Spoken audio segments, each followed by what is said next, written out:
Om Tedyan Yoga Nugato Pasyan Devatma Shaktim Swagunair Nagudam Yaha Karanani Nikilani Tani Kalatman Yuktanya Adidishtat Yekaha Om Shantihi Shantihi Shantihi.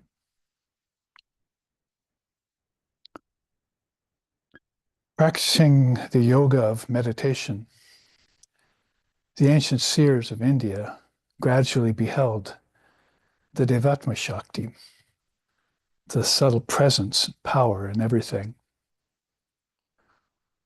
who, though veiled by her own modes of nature, was nonetheless one and indivisible, and who had been indiscernible to them earlier due to the limitation of their own intellects. Om peace, peace, peace.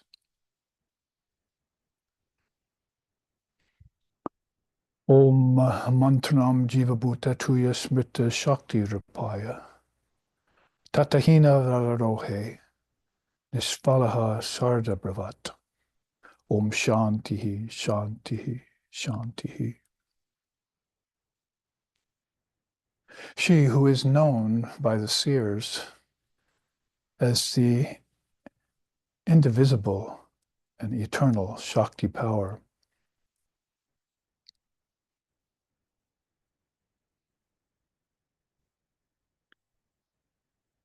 is the soul of all mantras. Without her, O fair ones, all the cosmic principles, like earth, water, fire, tasting, touching, smelling, and seeing, would be like unsatisfying, like clouds with no rain. She is the perfect I consciousness existing in everything and in all the multitude of words, and the secret of all the mantras, whose very being is the essence of non-duality. Om, peace, peace, peace. And there shines Brahman. May Brahman protect us, may Brahman sustain us, and may Brahman illumine our thinking process, free us from impediments and obstacles, and reveal to us the essence of the teachings in the scriptures. Om, peace, peace, peace. Peace be unto us, peace be unto all. Om Hari Om, Hari Om, Hari Om, Tat Sat.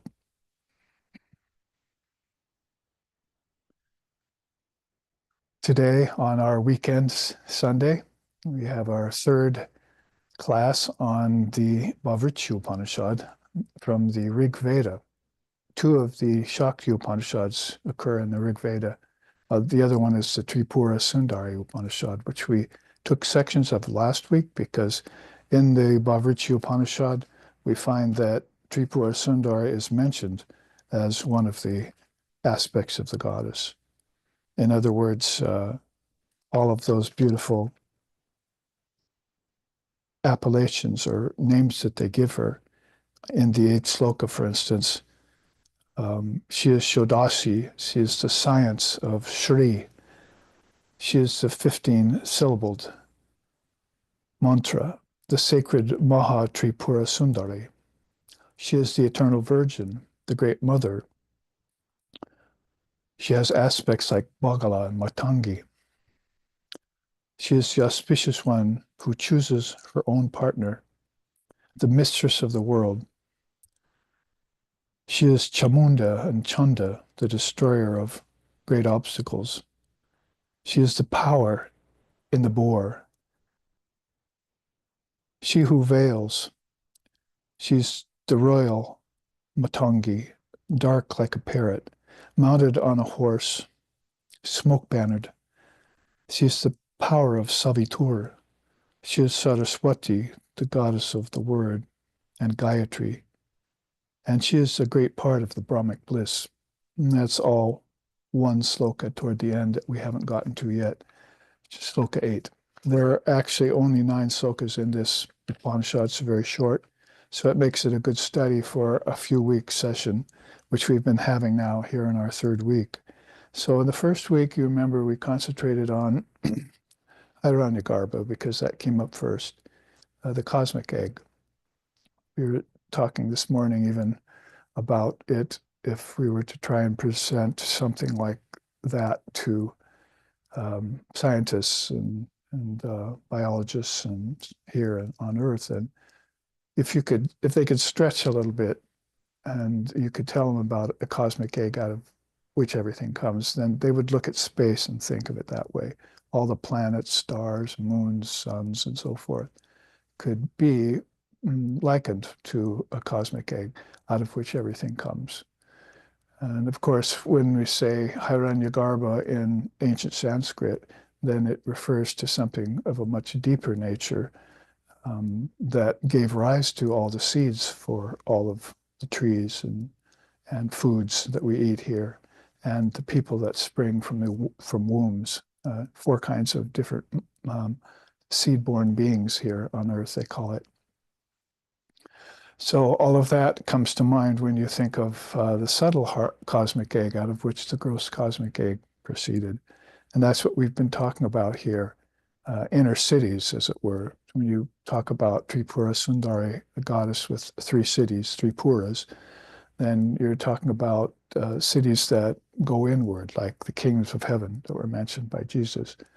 Then you start to exit the backdrop of external nature only, and you open an inner door. They call those nadis, by the way, in Sanskrit. Subtle inner channels, much like the ones you run along when you go into dream tonight. Your consciousness abandons the five senses, or to put it this way, the fivefold form is relinquished. So we'll look at that today, how the fivefold form can mean quite a lot of things. But here it would pertain to the five senses. So you exit those gross senses at the time of dreaming, and you take on five dream senses, which most people aren't aware of, but they have to be using some sort of senses in their dream to see, hear, touch, taste, and smell what they experience in dream. And then, of course, beyond that into deep sleep, where even those turn off, but consciousness still exists and comes out again through dream into waking again. So this could be a good reckoning of what the three Puras, or Tripura Sundari, the three cities of the Divine Mother, are all about. We looked at them in several different ways, actually, over the last several classes. So this is what we started out with in the first week. We looked at Hiranyagarbha.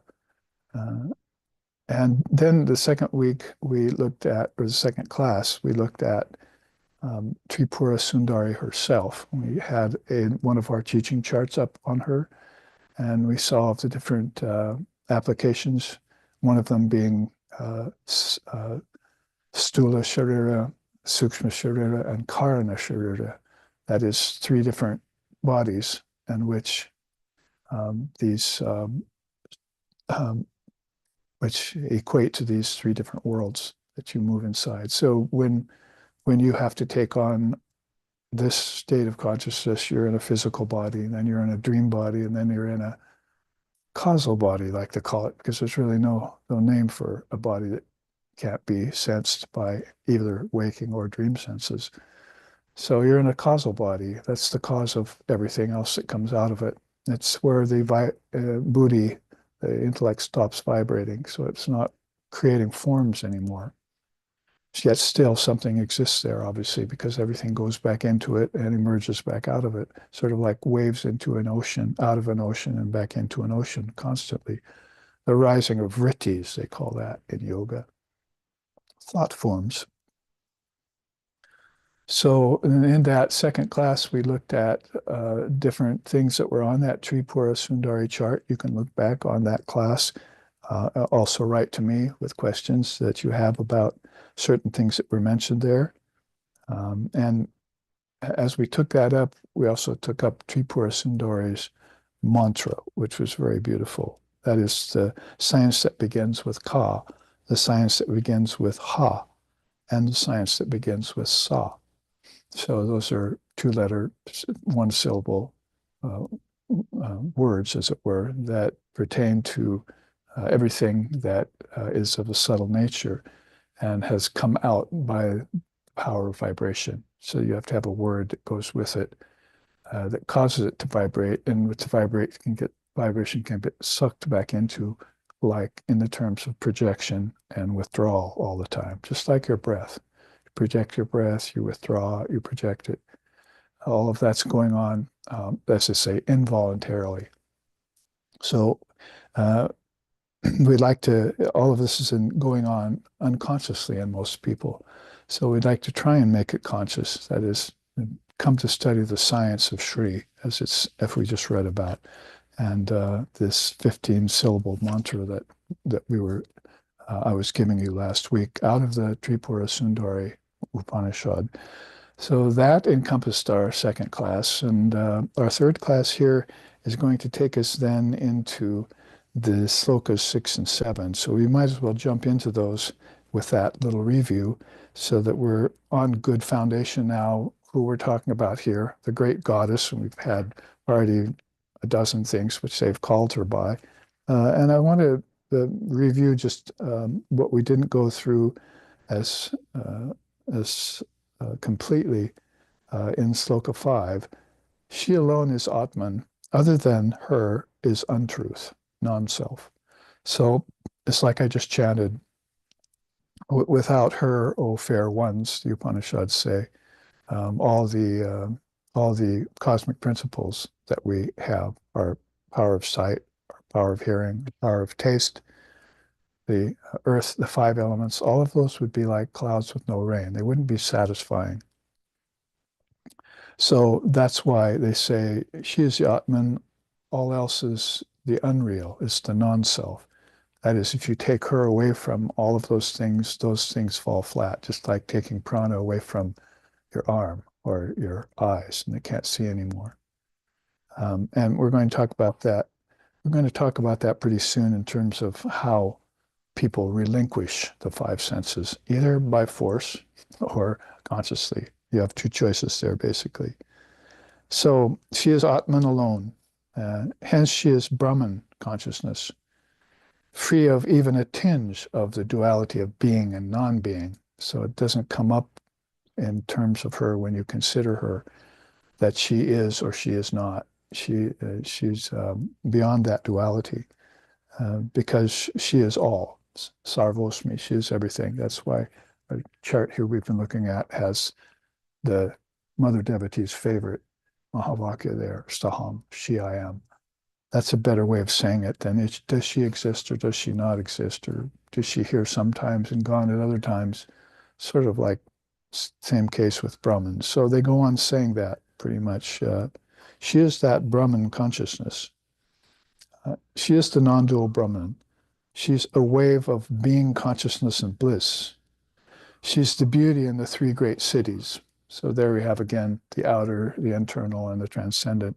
Everything that exists in there, whether it's gross, subtle, or causal, she's the beauty in that. She's what we seek in that. She's what attracts us to all of those cities and all of the things that are in those cities to try and fulfill ourselves, hopefully in the right way, dharmically, so that we get full satisfaction out of our existence. So that's a nice way of putting it. She is a wave of being, consciousness, and bliss, and the beauty in the 3 great cities. She penetrates without and within. So when everything is moving outward in its evolution, we'll call it here, and it turns and removes in its involution, whether it be over four yugas time, hundreds and thousands of years, or whether it be over the space of a 24-hour day of waking, dreaming, and deep sleep, or whether it be over the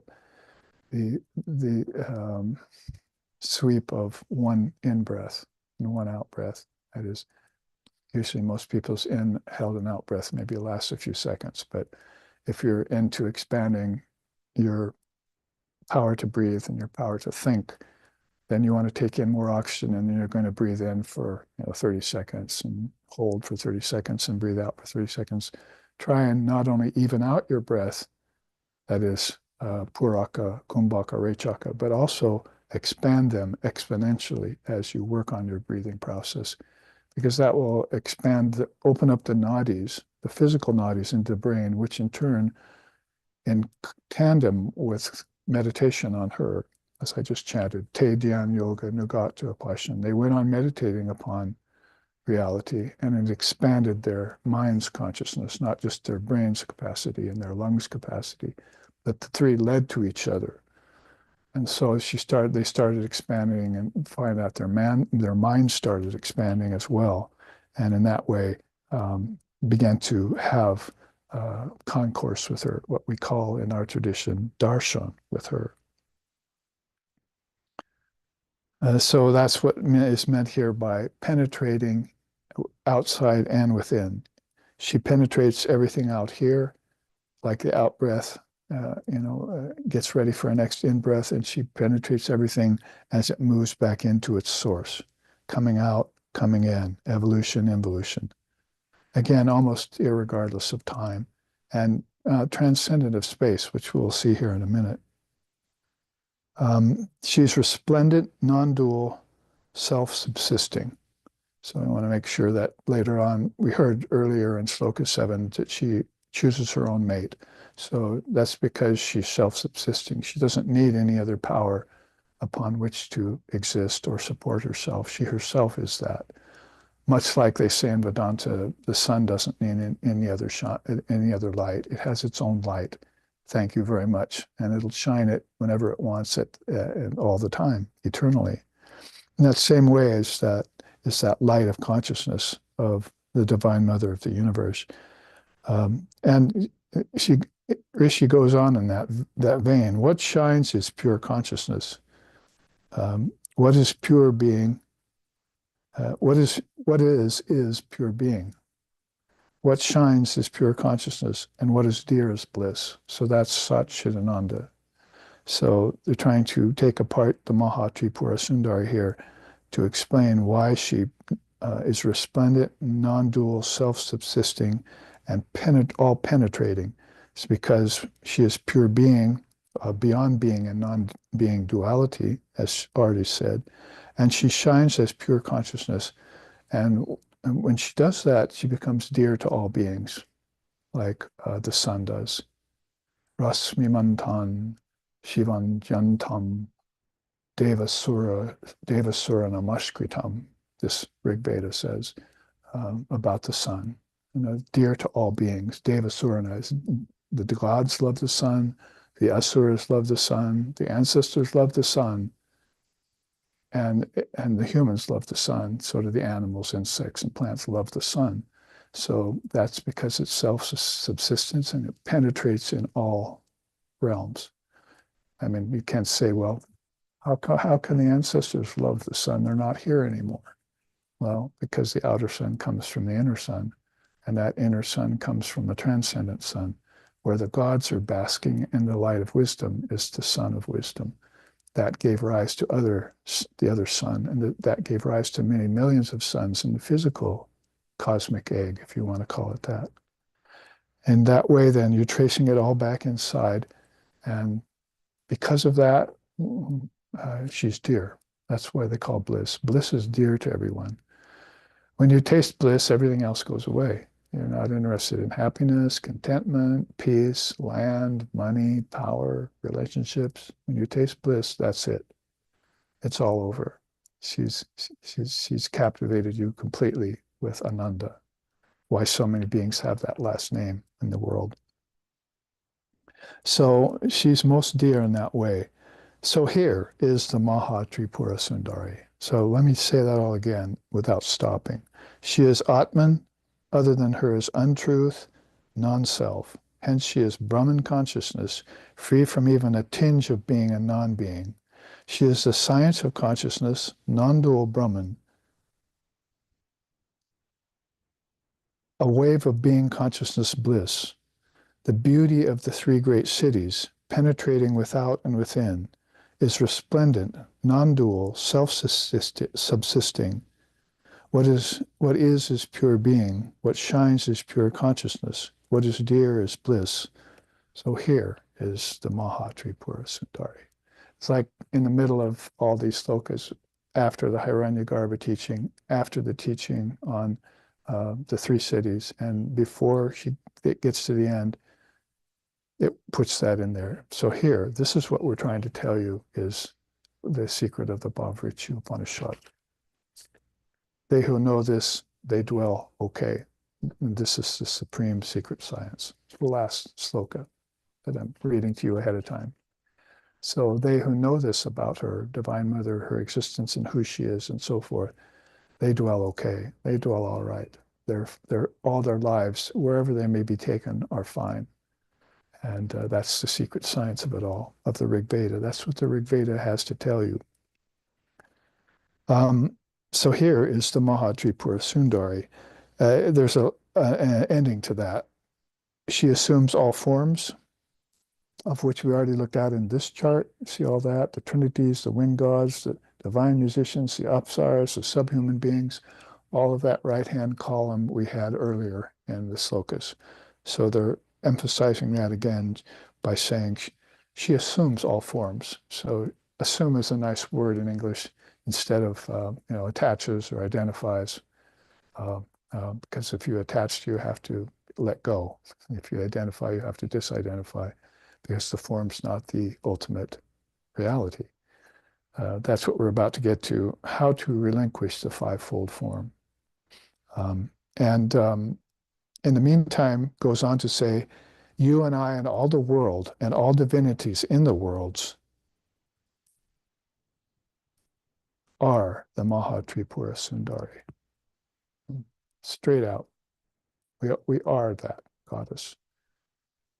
Saham. Now you see why they can say it in just two-syllable word. Or if you want to take 15 syllables in the mantra, go ahead, learn it, say it to her, repeat it, and she will come to you. The sole truth is the thing named the beautiful Sundari. It is non-dual, integral, supreme Brahman.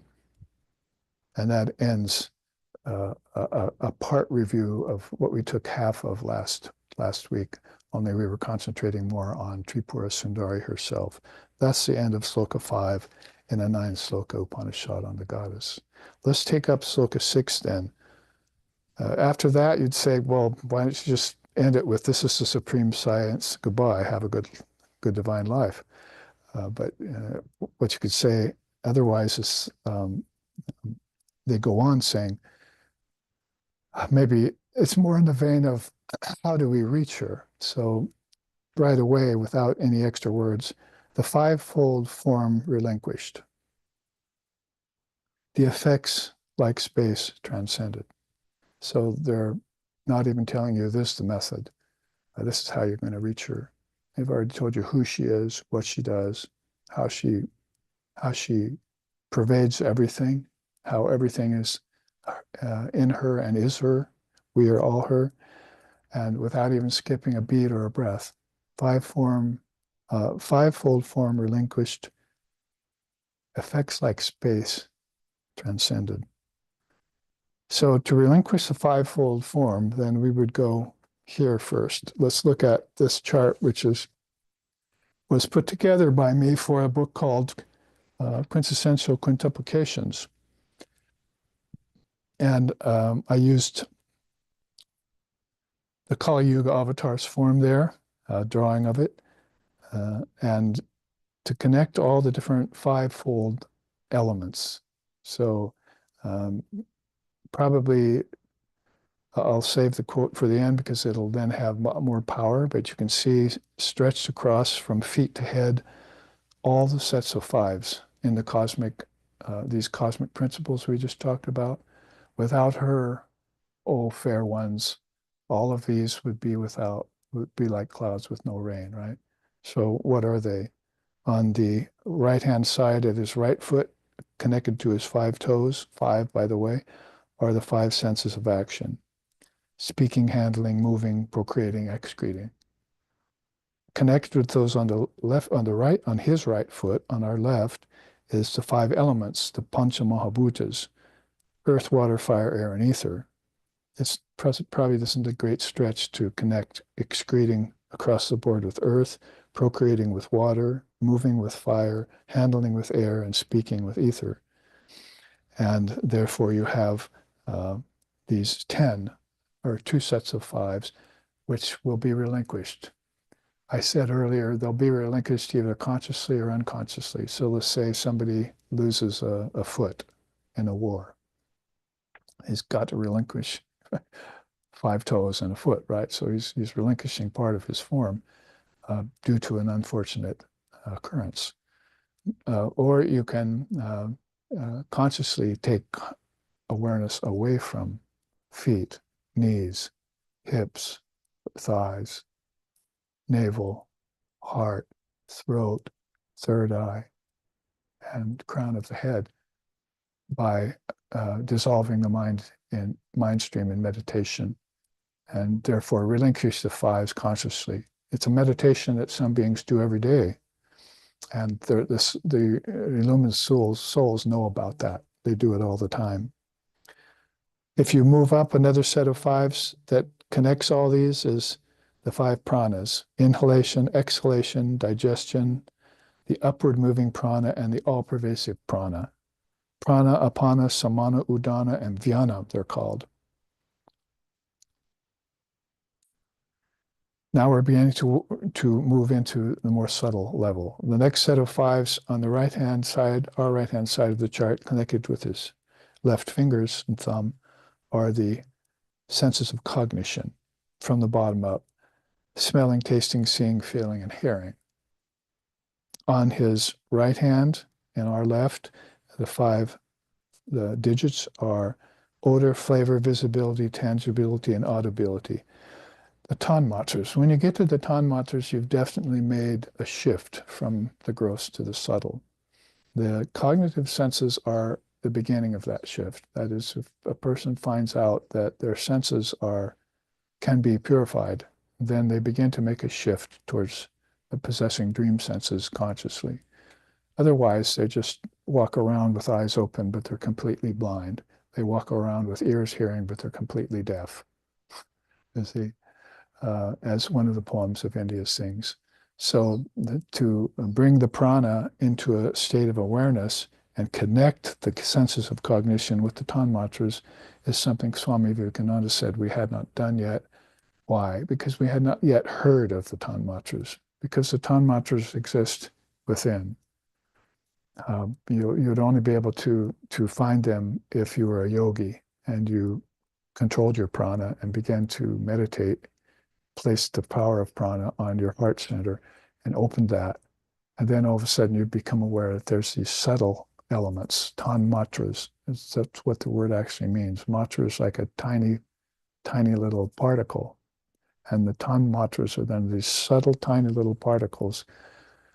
Probably a metaphor for it is, bits of fragrance coming off a flower blown by the wind. You don't see those bits of fragrance, but your nose smells them a little later in the day when the wind comes by. So sort of like that is a good analogy for particles that are within us.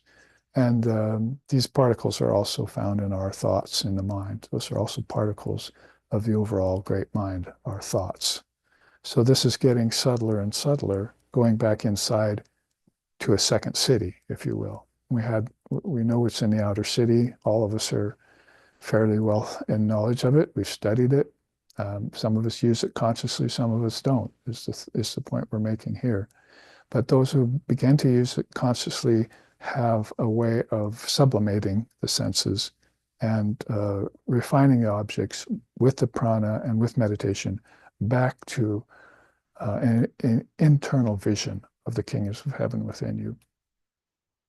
And that's where the ancestors are. That's why they like the sun, for instance, because this is shining. This intelligence is shining in all worlds. And that's her, by the way, Tripura Sundari. She's lighting up all the worlds, as was already said here. So you see that if you end up then with even a rudimentary knowledge of the tanmatras, then you're beginning to understand what's called Sukshma Sharira, or that second city of hers. That there are as a subtle body that you have that's connected to, but much different than your gross body. So you don't have to attach now to the gross body and be afraid of its death, because its passing is relinquishing the fivefold form. See? And then when you relinquish that, you go to a subtler fivefold form. And what does that consist of? Well, you can see there, and we'll look at this soon in the next chart, the pancha, the panchakashas, bhuta akasha, prana akasha, chittakasha, gyanakasha, and chiddakasha across the top of his head like that are the five kinds of space. So that's the next sloka. Sloka 6, the fivefold form relinquished and effects like space transcended. So how do you transcend this physical space? By coming to understand that it comes from energy. Then how can you transcend that energy, which is now subtle, called prana? By coming to know that it's connected to your mind. How do you transcend the mind? By coming to know that it's fed by your thoughts. How do you transcend your thoughts? By coming to know that it's fed by intelligence, that is by spirit, by soul, by Atman. We are Atman all abiding. And as said here, she here is the power supreme, she here alone is the Atman. And we are that. We are her. So then why can't we be at the same time her and the Atman? See, because that's the connection is being made on the spiritual level. So as we went across the top there, we see the cosmic mind. And I've often said that it's also fivefold, but it only has four there, what I just mentioned. There's the mind, it's thought, the intellect, and the ego. But if you put Mahat with it, that's called cosmic mind, then you have a fivefold mind. So the fourfold mind, the antakarana, the inner cause of all things, outer, has to be connected to the great mind. And in that way, then you have a fivefold mind too that you will relinquish as you enter into formless samadhi. There you can see down the middle, which we haven't taken up yet, 5 kinds of beings. At the very bottom of his feet, animals, insects, plants, call them the subhumans if you want. Then there's at his thighs, humans, navel, ancestors, heart, the gods, neck, the rishis. So those are the 5 kinds of beings, another fivefold form that beings relinquish as they go higher and higher and deeper into a darshan with more subtle and subtle emanations of the mother. She will take them there.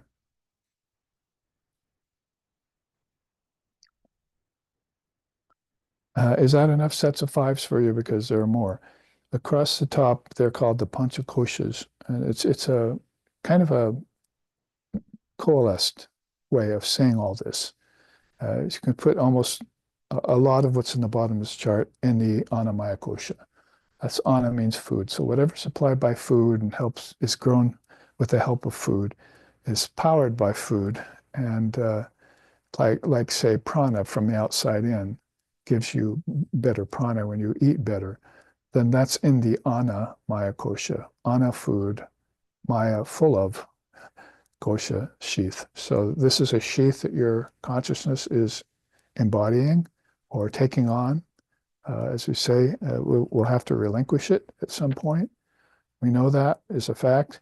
In the meantime, it'd be good to see that it's her consciousness that's in there, embodying in us. She's what's empowering it, as is said in so many ways here, from the non-dual all the way down to the physical world, the Annamaya kosha.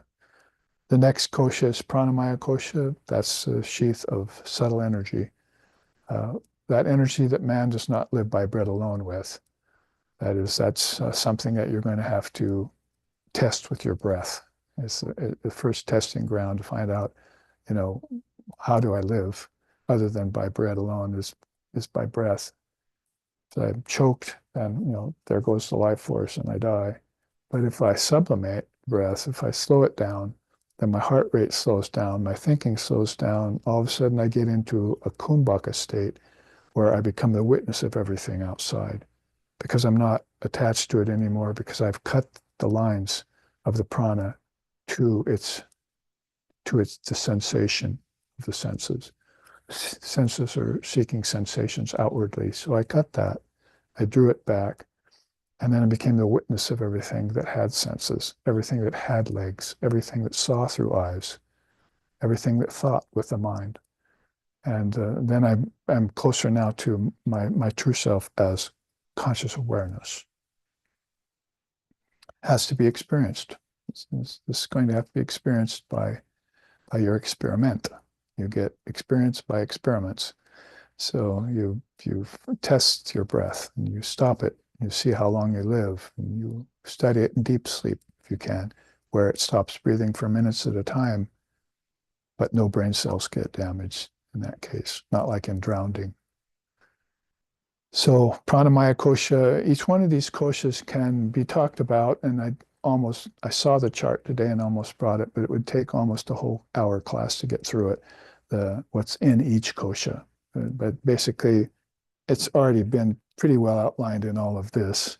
You just have to know where the dividing line is to put it in your three bodies, or the three cities, or the five sheaths, or the 24 cosmic principles. All of this has been well thought out by very deep realized philosophers and seers of India, who, as I chanted to start out today, practiced Jnana Yoga meditation until they saw her. She had been, why didn't we see her before? Oh, our intellects were not expanded enough. We had to breathe. We had to eat right. We had to think right. We had to be moral. We had to hear the wisdom of the teachings. Then our consciousness expanded. Then we saw her. That's called sadhana. Let's put a capper on this by reading both these quotes, because it's very convincing then about this teaching of the fivefold form. A human being has 5 fingers on each hand, 5 toes on both feet, sports 5 active and 5 cognitive senses as well. The mind is also fivefold, including dual mind, its thoughts, the intellect, the ego, and if counted, the cosmic mind that it is a part of. The life force or prana that connects all these facets is also fivefold. When accounted for, these sets of 5s convey a broad hint to the soul that the days of its body-mind mechanism are both symbolic and numbered, and that meditation on quintuplications is needed. That's pretty much how we would answer, relinquish the fivefold form. How do we do that? By meditating on it and controlling it, be able to dissolve it.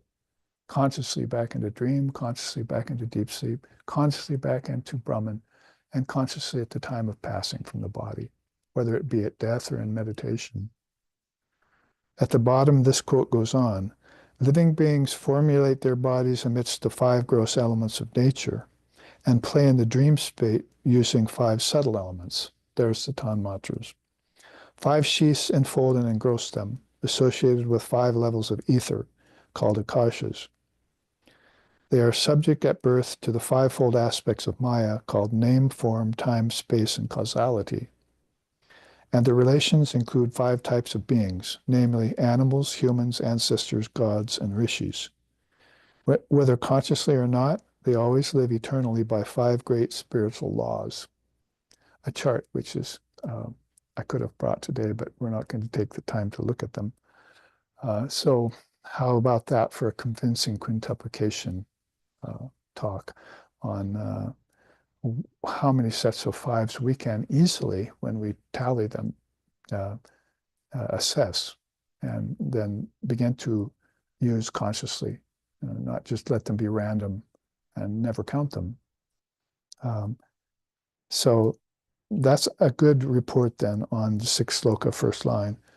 With the fivefold form relinquished, I'm opining here that in order to see Tripura Sundari and know your oneness with her, that's the first thing you're going to have to do. The five elements are too overpowering for most people, particularly when the five senses are not purified and they attach to them. So there's two sets of five right there. If you want to be spiritual, if you want to know how to truly meditate, if you want to sharpen your intelligence, and if you want to get enlightenment, those two sets of five are going to have to be relinquished. That is not forever. You can take them back once you purify them, and then they can be aids to your dharmic life. So this isn't a either or kind of situation or an ultimatum. It's an all-inclusive situation. One of these sets of fives is mentioned in this Upanishad. So let's look at it next so that we move right along with the short time we have in this class for such a profound subject. That would be the next line. Not only fivefold form relinquished, but effects of space transcended.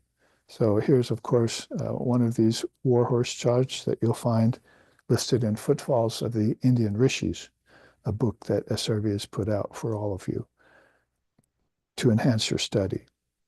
So there you see, based on Sri Ramchandra asking the great Vashishta, what is meant by enclosing the Akasha? That's in the story of the Mitya Purusha. So he's talking about seeing space and what encloses it, like we were talking yesterday about air inside a jar and then the air outside a jar. One way of seeing about how consciousness gets contained inside the jar of the fivefold body, and then how air outside is free of that encasement. So these are ways of looking philosophically at the subject in order to glean a deeper understanding of the profundity of knowing such systems of philosophy and all the tattvas. You can see here then, because it was on the last chart, the five akashas. Bhutakasha there is called the space of objects. And pranakasha is called the space of energy. Chittakasha, the space of thought. Gyanakasha, the space of intelligence. And outside and all around and shooting all through all of them is the Chid Akasha, the space of consciousness. When Ram asks this question about how consciousness gets encased, what encloses space, then Vashishta says ego projects the Bhutakasha as if it imprisons the Chidakasha. Thus man opens himself to all sufferings. So doesn't that back us up to the last line? Fivefold form relinquished. Because if we don't relinquish the fivefold form and we go on living in the way we are, go on thinking the way we are, go on with an intellect that isn't expanded enough to realize the Devatma Shakti, then we're going to suffer in the body, especially when those mechanisms get old, decayed, disease, and go to death. Our consciousness then will be given a wrong picture of its true nature. It thinks that it's subject to death. It thinks that it's ignorant. It thinks that it will suffer. And it thinks that enjoyment's the solution for suffering. All wrong. There's fivefold reasons right there. It's called the five reasons why the world remains in ignorance. That's a great teaching out of one of the Upanishads, and we even have a chart on that. So then to say that the Bhutakasha imprisons the Chittakasha, he says, as if it does. So all our consciousness gets subject to this false superposition that the Bhutakasha is real and there is no Chittakasha. But so we're just inside the jar and there's a lid on it. Call it the lid of the universe. Outside is boundless space of the Chittakasha all around this jar. This, you might say, fivefold jar. All around us is a space of consciousness that we can move to if we transcend space. Fivefold form relinquished, effects of space transcended.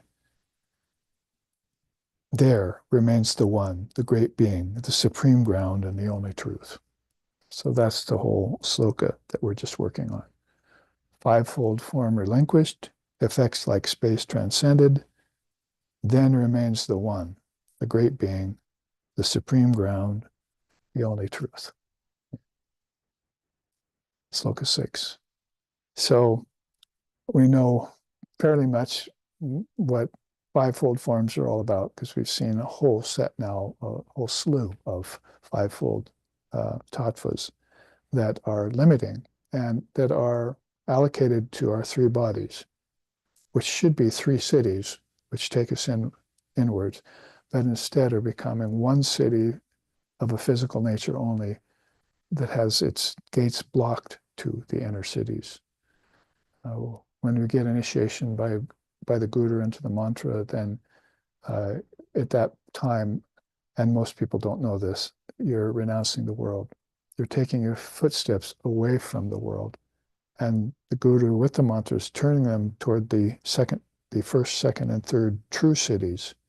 And that's where the Asmat's going to walk now, inward, along the cities of Tripura Sundari, leaving the world aside. Talk about your fivefold form relinquishment. And that's what happens when you get a mantra to a guru, but if you don't know that it happened, and you don't know that's the reason you went there, then of course you're going to fall out of that realization and just go back to the world, as we see so many people doing. Then spiritual life doesn't have any meaning. The scriptures don't have any meaning. What the seers told us in the past, no meaning. Everything does become like clouds with no rain.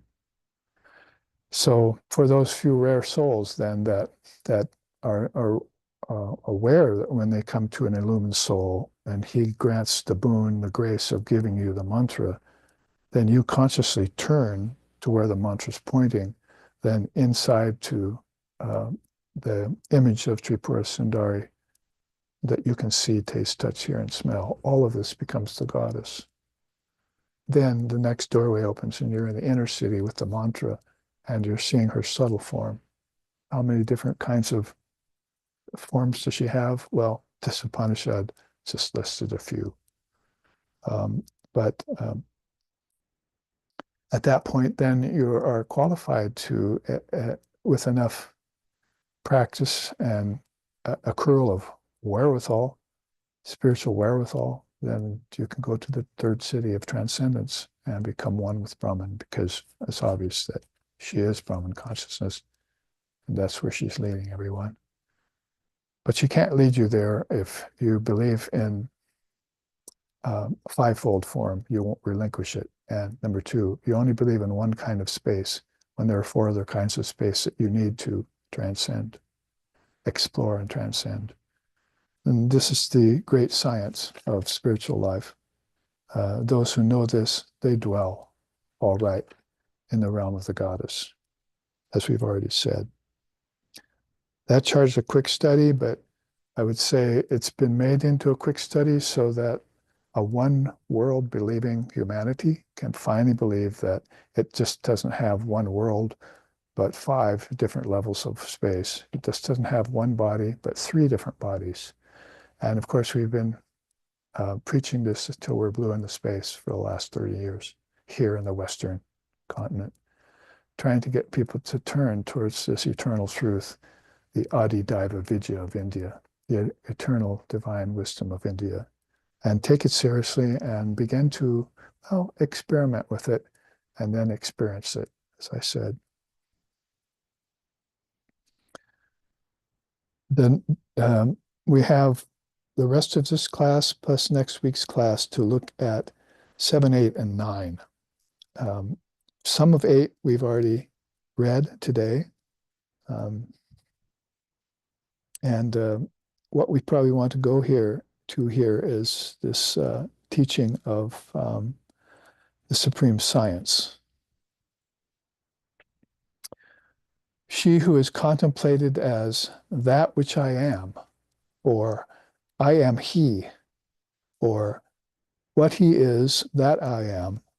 She's called Shodashi. She holds the science of Shri. And she is epitomized by the 15-syllabled mantra and science called the Mahatripura Sundari. She's the eternal virgin, the eternal mother, with aspects like Bhagala Matangi. We've read this then just a little while ago, and all of these beautiful things. So what we want to look at here is this science of Shri. And we've already, amazingly enough, looked at part of it because we looked at all the fivefold things. All of those fivefold quintuplications are connected. And this is her great design. So that if you looked at the body of a human being, like we were looking at the body of the avatar here, and if you had that eye open that was given to you by philosophy and by Samkhya yoga and so forth, then you wouldn't just be seeing kind of one amorphous mass of flesh and blood and bones, some of which you couldn't even see with your physical eyes. You'd be seeing the outright symbology of and meaning of that form. It's like seeing a human being as divine. So that's going to be filled in by this power to see all the different elements that a human being consists of, leading back to the Atman, of course. So that science has been well put into this early chart that we had on this science of Shri. And so there's the goddess, called by different names. And she's constantly giving us this transformation and also this transmission of everything. One of our favorite quotes about her comes from the Srimad Devi Bhagavatam. When everything melts away, it is then that pralaya comes. Pralaya is dissolution. Pralaya is why you want to relinquish your form while you still have it. You'll be able to relinquish it and take it back. Because you do it every night in deep sleep anyway, so you might as well learn how to do it consciously in meditation. So that pralaya will come at a certain point in cosmic time and space. And so you want to be able to have that kind of facility well before that happens. She says, at that time I abide with Brahman, latent in it.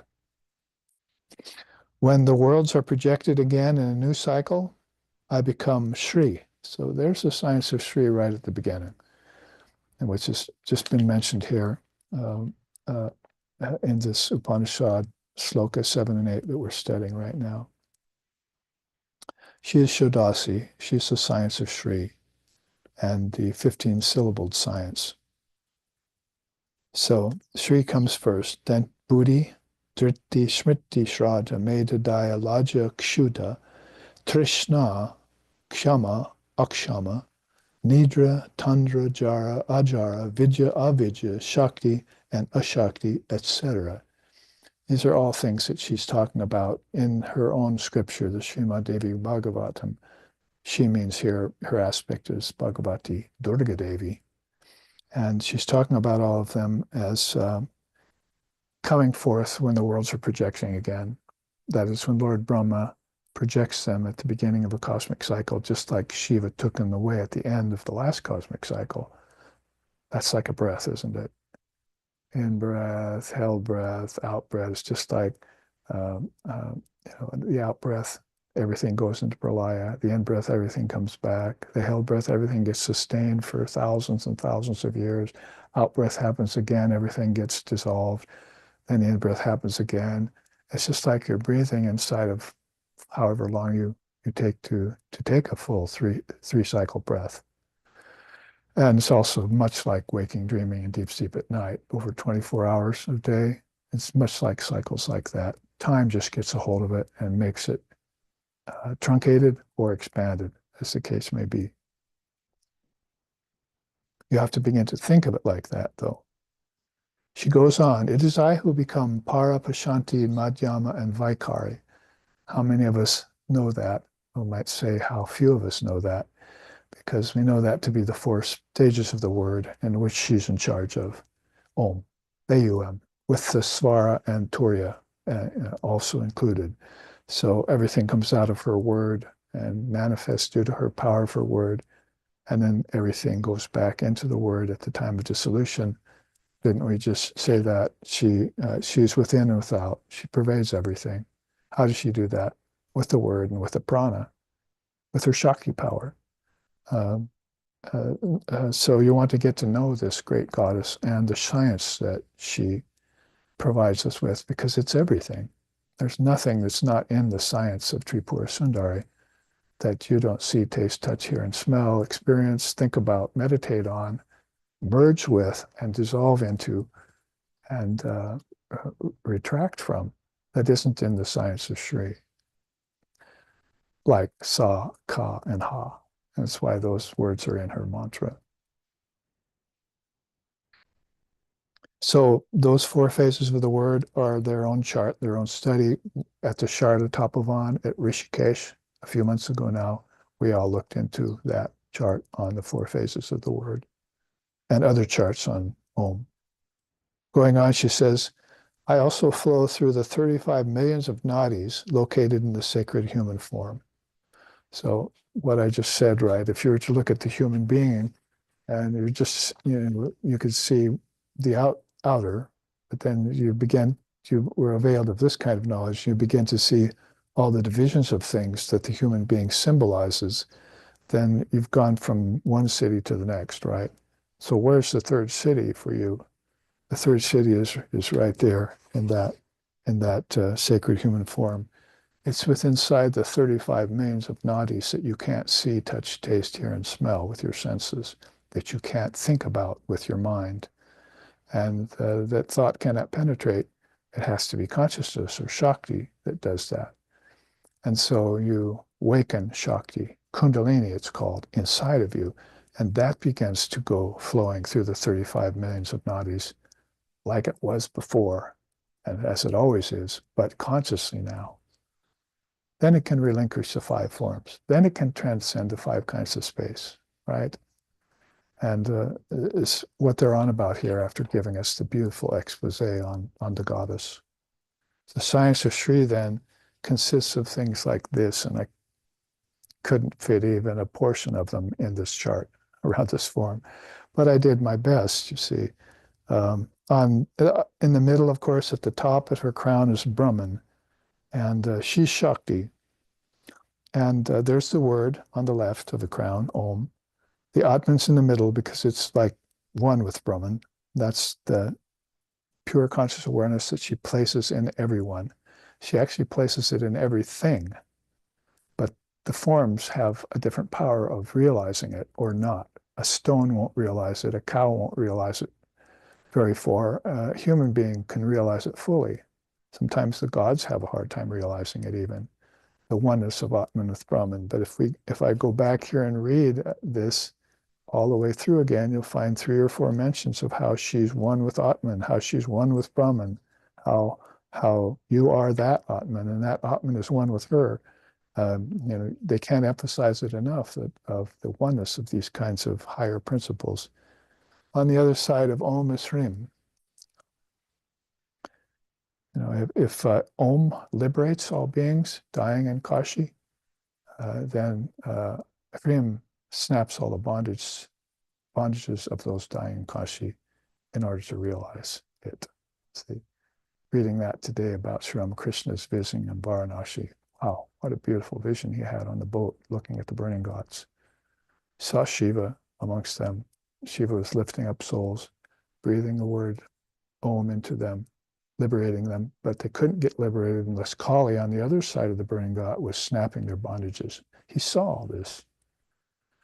So this is of course, a person with fully awakened, highly exceptional, very sensitive spiritual yogic powers of the non-ordinary kind. So the 35 millions of nadis, consciousness is awakened in them in the case of a great being like Sri Ramakrishna Paramahamsa.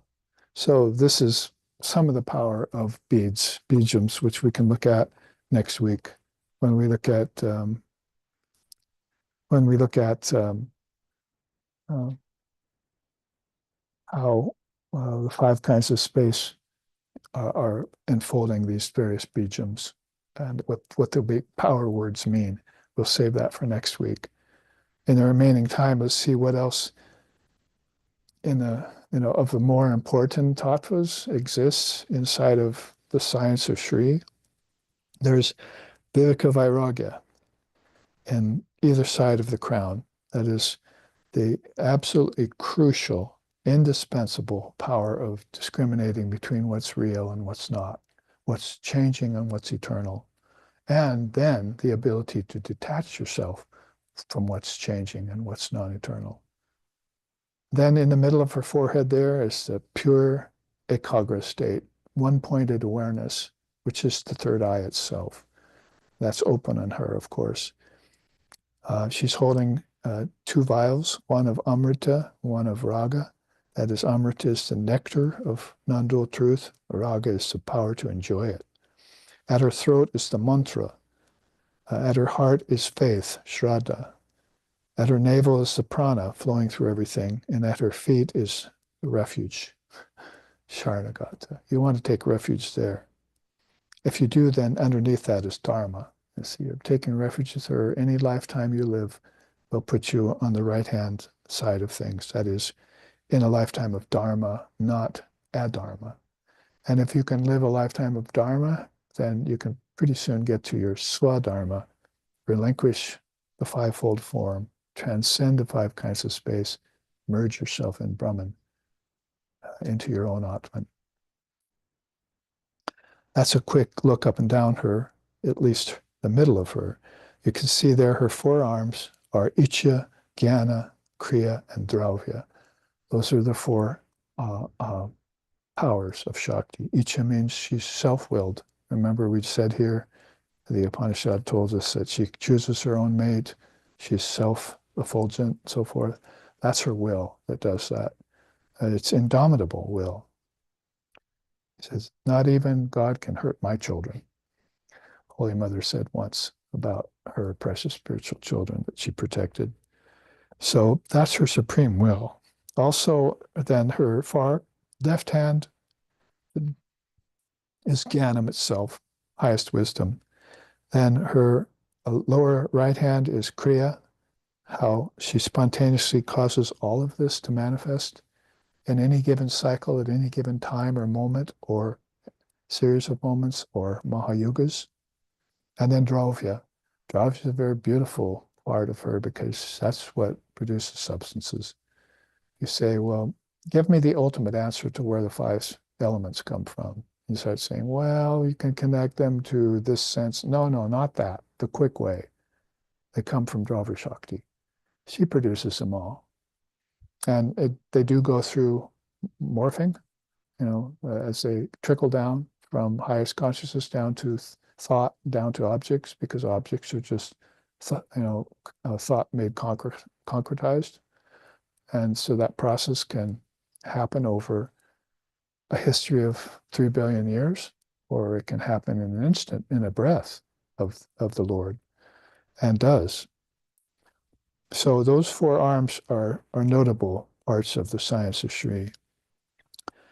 Let's go down the left-hand column, because this is going to be a whirlwind look at the science of Shri and its part, but a lot of its main parts are here. I'm actually going to go back and forth between left and right-hand columns here. This image provided a very good opportunity to do this. So you see on one side is moksha at the top.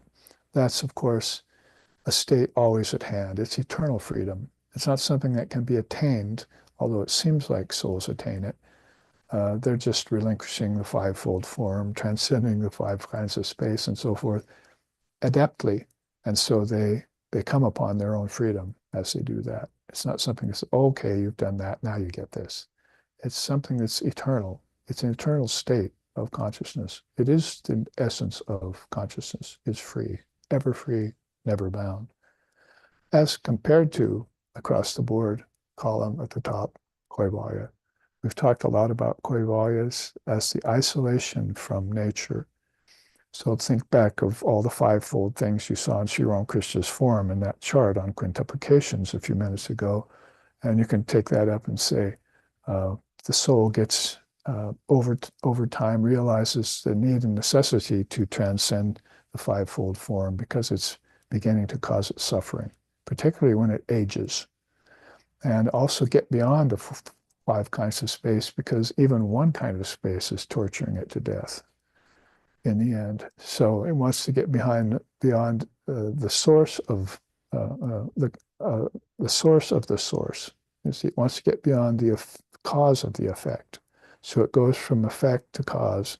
That cause becomes the effect of the next cause, and inward like that is a spiritual involution that we look at in order for the soul to get free. That's Kaivalya in the end. Father of Yoga talks about it best of all the rishis. Let's go over to the left-hand column and see Nirguna, and the right-hand column to see Saguna. Yes, she makes it so that, and we just read this right, being and non-being, she's free of even a tinge of those. How does she do that?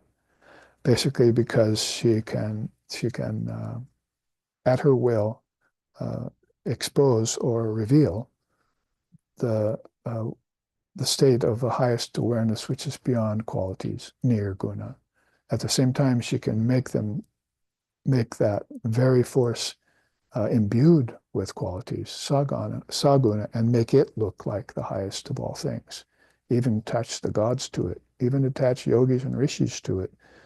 That's how nirguna and saguna work in tandem with each other at a very high level of insight and realization. Down at the base of the left-hand column is astika. Over at the base of the right-hand column is nastika. That's a science in its own. That is the orthodox darshanas of India, 6 of them, right? Yoga, Vedanta, Nyaya, Vaisheshika, and so forth. And then on the other side, the Ashtika darshanas of India, Jainism, Buddhism, so forth, some of them taking their absolute authority from the Vedas and Upanishads, some of them not taking full authority from them, but drawing from them nevertheless. So that's this idea of Ashtika and Nastika. She also holds that both in her hand. And therefore, these become a part of her great science, that she's not going to just be hidebound, I'd say, in religion, not just hold up the Astika as the only way to proceed. There are plenty of people getting to illumination also through the Astika. So these are very important aspects of the science of Shri. Down toward the bottom of the left-hand column, you see the entrance there, which you should know about if you've sat in SRV classes long enough. This threefold aspect of avarana, vikshepa, and prakasha, right? There's the covering power that she controls. She wants to cover something for any reason. That is to veil a great revelation from a demonic being, for instance, and she'll cover it. Or she'll want to veil the truth, the highest truth from the avatar, until such a time when she wants him to see it, because that'll make the most effect on humanity if she releases that revelation at the right time. That's how avarana and prakasha work in tandem with one another. At her will, back up there to the Icha Shakti again. So those three are very important. How something gets veiled by her, how something gets distorted to look like something other than what it really is, how it gets clarified again by her with prakasha. And of course, above that's called pramana. There's 6 proofs of existence, sometimes 4, sometimes 6, sometimes 9. Depends on what scripture you look at. But of course, we have some beautiful chart or two on philosophical proofs of how existence exists. As silly as that sounds, it's nevertheless a problem on certain minds. Across the board of that, and with the arrow pointing to the sugarcane staff she's holding there, Kundalini Shakti and its chakras. That we've talked about already today, and we can look at that next week. I want to show you a chart called How Kundalini Infuses the Tattvas. And we can take a good close look at how consciousness gets into things at her will, at her beck and call, moves in and out of the various elements of this science of Shri. What didn't we see there? The two lamps hanging down there. And see the two flames in the left-hand side one, that's Advaita, non-duality, and Vichara, qualification for it. Underneath there's the Guru who gives those, gets you ready to be qualified to understand something like the Advaita. And what that ends in is then Brahmagyan, highest wisdom of your true nature and its identity with absolute reality, the union of Jiva or Jivatman with Brahman or Paramatman. The same lamp is hanging down on her left-hand side, our right-hand side. You see it there as a threefold teaching too. It's more of the Prema Bhakti style. That is the highest and deepest, the deepest love is Ishvara, God with form, avatar, its emanation or emanations, and the devotee, the Shishya, which is across the board from the Guru. So you see there, if you have these three, then you have that wonderful and fulfilling aspect of Prema Bhakti within you, and you can realize divine reality and along that path. It's not just astika and nastika that both give you access to path. It's also wisdom and love that give you access to path to the highest. Also, meditation and action, inaction and action, they both give you access to the highest realization. This is a part of the beauty of the science of Shri.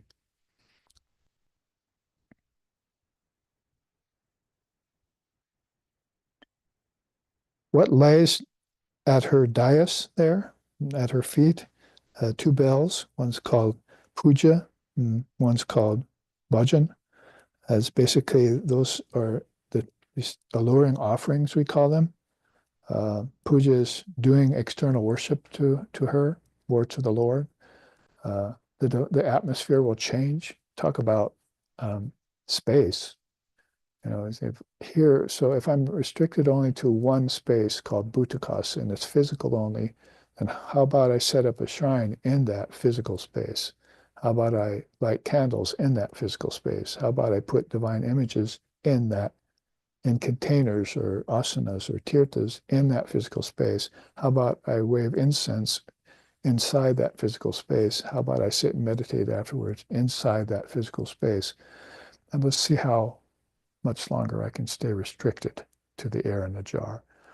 How much more I will be by sanctifying the atmosphere here around me in this physical location.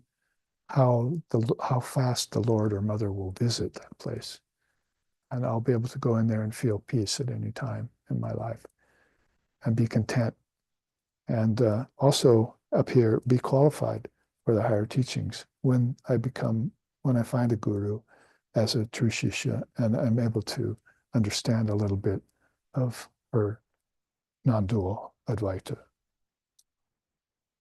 So the other bell is called bhajan, so you'd like to sing to the Lords. And kirtan could easily be put in there too. But you see basically in the Dharma Triputi there, or Trikona, is Brahma, Vishnu, and Shiva. She gets everything done through these great powers of projection, sustenance, and withdrawal. This is going on all the time in the science of Shri in her worlds. Just like sun is coming up and then going down and it's gone and then it comes up again. So many appearances and periods of immobility, and then all of a sudden disappearances are happening inside of everything that's going on inside of the seven worlds that she presides over. And that way you could see how Brahma, Vishnu, and Shiva are not just anthropomorphic forms, but they're in everything. You see this sun rising, you say, oh, Lord Brahma, thank you. If you see it in the sky, thank you, Vishnu. If you see it setting at night, thank you, Shiva. So they're not just forms, they're powers. It would be a little bit diminishing to call them just forces or something like that.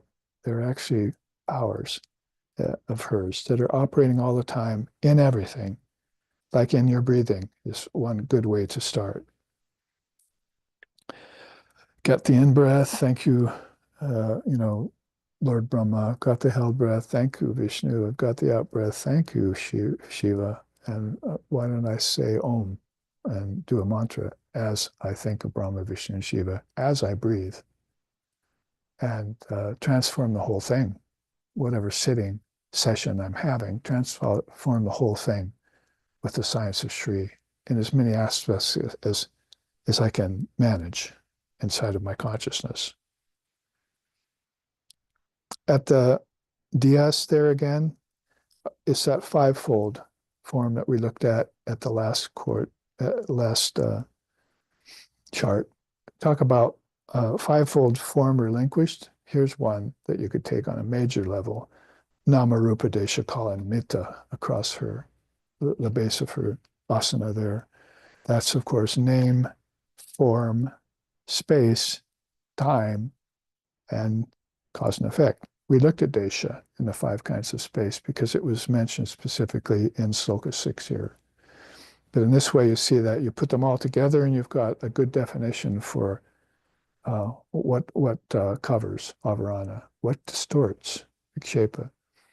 And once you transcend it, how all of that gets revealed as a power that kept people under its control for lifetimes and lifetimes, maybe yugas and yugas, maybe mahayugas, billions of souls marching to that beat.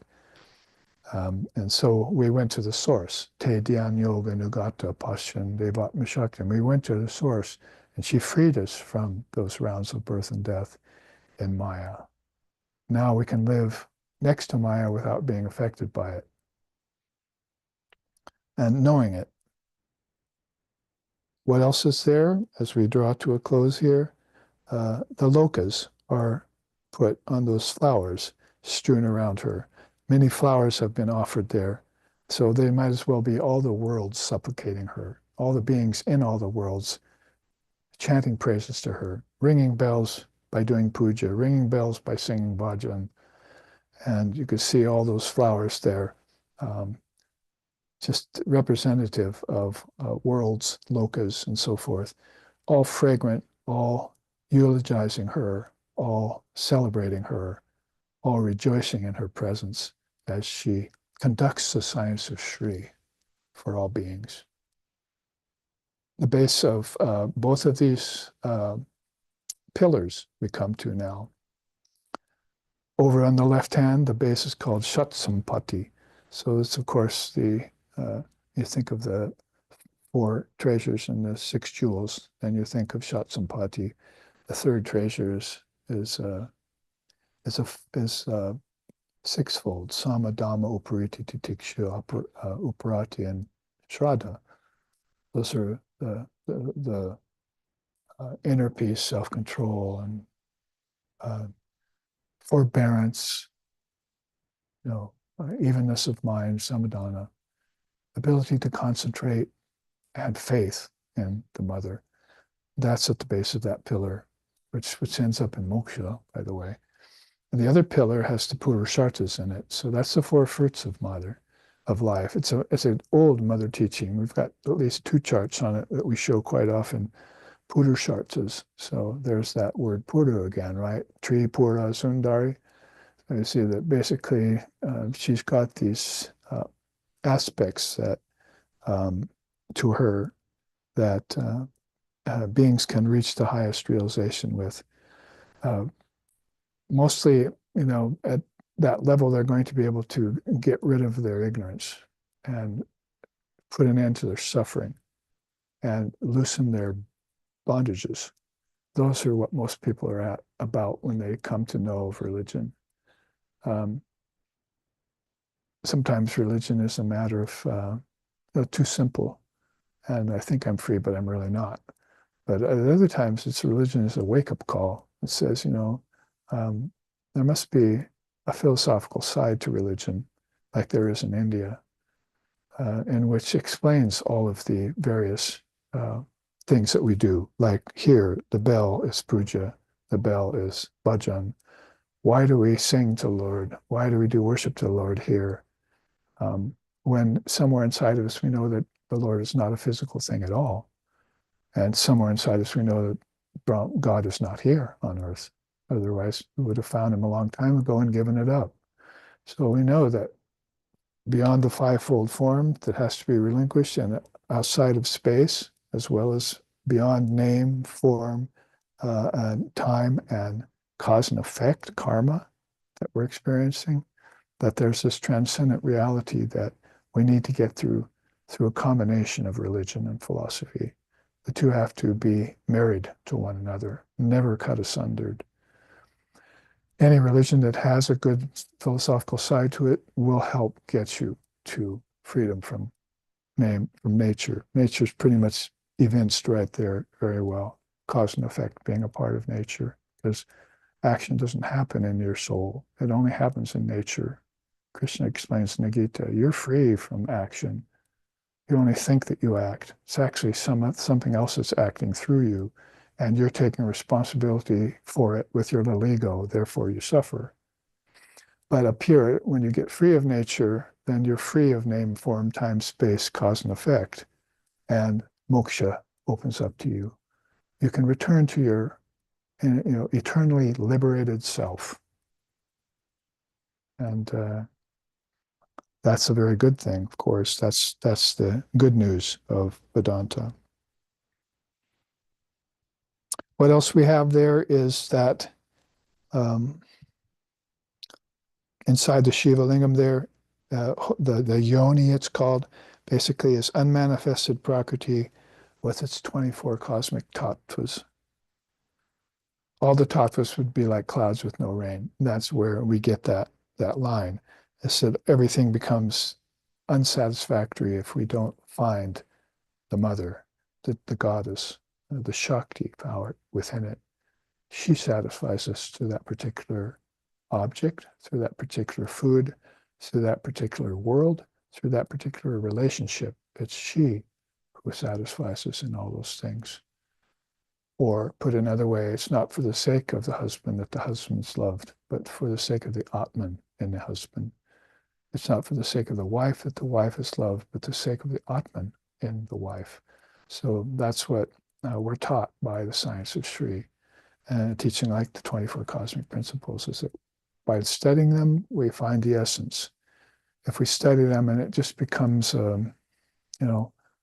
a science without a conclusion or a wrong conclusion, that the 24 cosmic principles are real, then we've missed the mark. She's real.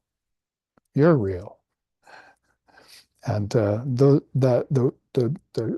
oneness of the two of you is the reality itself.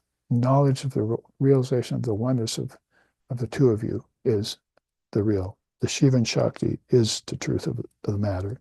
So that is the truth, it says here. So she said, we say that when we've realized it by saying Tatvamasi, that or this Atman is Brahman, I am Atma Brahma, I am Brahman, Aham Brahmatmi, Brahman alone am I am Atma Brahma. See all the 4 Mahavakyas right there with the goddess in Sloka 7, which I'm just now getting around to reading because we looked ahead to Sloka 8. I think, except for at the very bottom here, the Pancha Indriyas and Bhutas, remember the form of Sri Ramakrishna with his feet and everything, how those lines connected to the 5 elements and to the 5 active senses and to the 5 cognitive senses. That's what's meant by these 5 senses and the 5 elements. Bhutas are elements there. Anam, food. Akasha, space inside the jar. Shabda, sound by the bell. All of those, if we had more time to look at them, each one of them provides a powerful aspect of the science of Shri that we could study. Enough to mention them right now and sort of infer how deep each one of those is when it's in the hand of the goddess or when it's in the minds of a realized soul. That's the quickest run through that chart I've ever done, because we've used it for whole 1-week retreats before and taken every aspect of that science and took it apart and looked at it. So basically then we have completed our 3rd class next week, Sunday, everything being right with my voice, for instance, which last week it wasn't. We will be able to finish up our study of the Bahvricha Upanisad out of the Rig Veda.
Sundari Devi Nama Om.